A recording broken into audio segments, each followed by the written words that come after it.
Parle деген бұл француз тілінен қотырылғанда сөйлеу дегенді білдіреді. Парламенттің аянты ушундай бір пикир алышу, ойлордун талаш тартышы болуш керек. Бұл мыйзам ченемдүү көрүнүш. Біз парламентибиз мына ушуну менен өмүр бою эгемендик алгандан бери сыймыктанып келатабыз.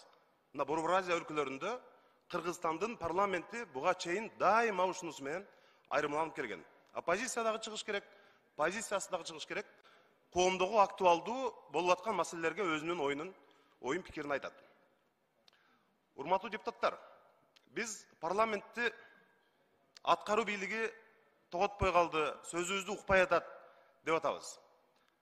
Анын себеби биз баш мыйзамды өзгөрткөнбүз. Мына ошого ушул жерде көпчүлүк депутаттар тилекке каршы, биз баарыбыз ошондо каршы чыкканда макул деп добуш беришкен. Ошонун жемиши мына азырттан келе баштады. Эмне үчүн өкмөт бизди тоготпойт? Анткени биз мурда рычагыбыз болчу. Биз бюджетти караганда бюджетти кабыл албай койсок, өкмөт толук курам менен отставкага кетчү.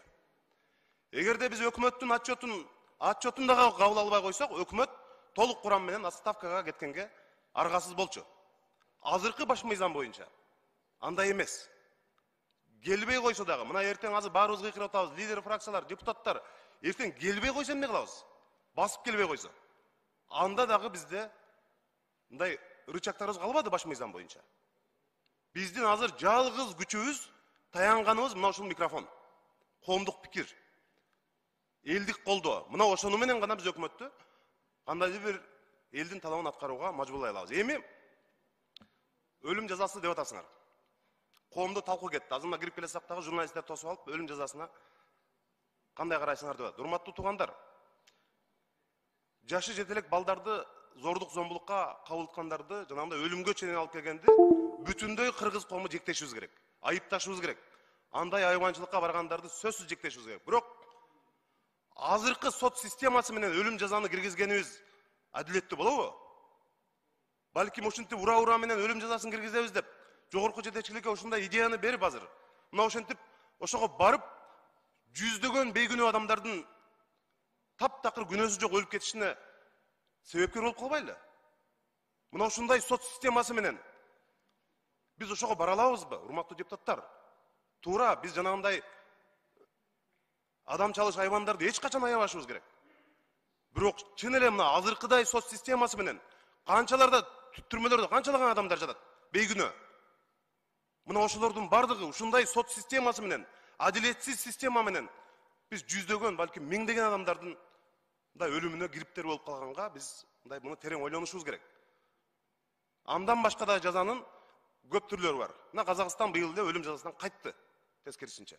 Мына ушул жагындагы ойлойлу. Туура, азыр өлүм жазасын киргизели десек, бизди баары колдойт, эл колдойт. Эми экинчиден, мына эгерде депутаттар айрымдарыңар ушундай демилге көтөрөбүз, өлүм жазасын киргизебиз деп атасыңар. Адам укуктарына байланышкан маселелердин бардыгы Конституцияны өзгөртүү аркылуу гана ишке ашат. Биз муну мыйзамдар менен азыр өлүм жазасын киргизе албайбыз. Адам укуктарына байланышкан бардык маселелерди өзгөртүү бул референдум жолу менен, мыйзам менен болбойт. Демек, биз баш мыйзамды өзгөртүүгө референдумга чакырыктар айтылышы мүмкүн. Мына эртең курултай болот. Аны дагы биз комитеттен өткөргөн эмеспиз. Курултай эмне үчүн? Мына ушул жер курултай. Элге барыңар, чыктыңар, добушту алдыңар, элдин колдоосун алдыңар. Дүйнөдө шайлоонун, саясаттын бул классикалык үлгүсү ушундай. Эгерде сен мамлекетти башкарам десең, акыл айтам, сунуш айтам, мыйзам жазам десең, анда сен шайлоого катыштагы утуп келип ушул жерде айтканга толук укугу бар.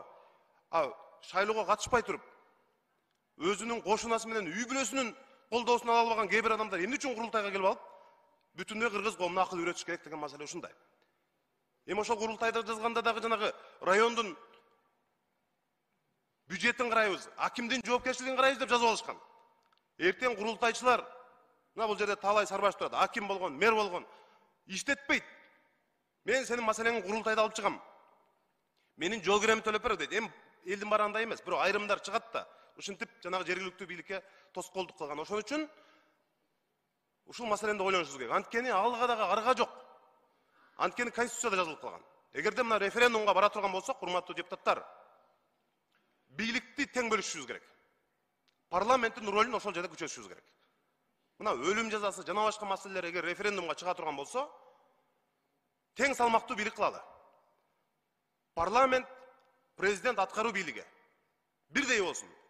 Бирин бири көзөмөлдөп, жанагындай мына Кумтөрдө 19 тонна 200 килограмм алтындын дайыны жок, белгисиз өлкөгө сатылган деп атпайбызбы? Азыр аны парламент карап туруп, чечим чыгарсак да аткарбайт. Анткени биз эч жумуштан кетире албайбыз. Жоопкерчиликке тарта албайбыз. Бийлик ошондой маселелерде бирин бири көзөмөлдөп, жанагы чычканга кебек алдырбагандай болуп, парламент өкмөттү, президентти көзөмөлдөп, бири-бири менен мындай болуп атамдаштык деш керек. Бул жерде чыгып алып, ынтымак болушубуз керек, ынтымак болушубуз керек деп атабыз. Өкмөт менен ынтымак болуп кетсек аябай эле. Анда биз соучастник болобуз. Ошон үчүн бизде ынтымак, бул жерде парламент менен өкмөт ынтымак болбош керек. Көзөмөлдөп, жанагы кароолчудай болуп карап турушубуз керек. Эмнен эмне кылып атасың, каяктан эмнени мыйзамсыз кылып атасың деп. Мына ушундай.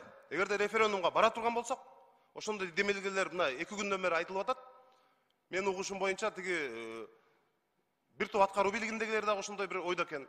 Анда ошол жерде парламенттин ролун дагы күчөтүүнү биз киргизели.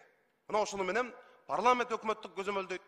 Президент 3 бийлик бутагы бирдей болуп, бирин-бири көзөмөлдөп, мындай атаандаштыктын негизинде эркин, адилеттүү коомду башкаруу системасын курушубуз керек деп ойлойм. Баарыңарга ийгилик, өлкөбүз аман болсун. Рахмат.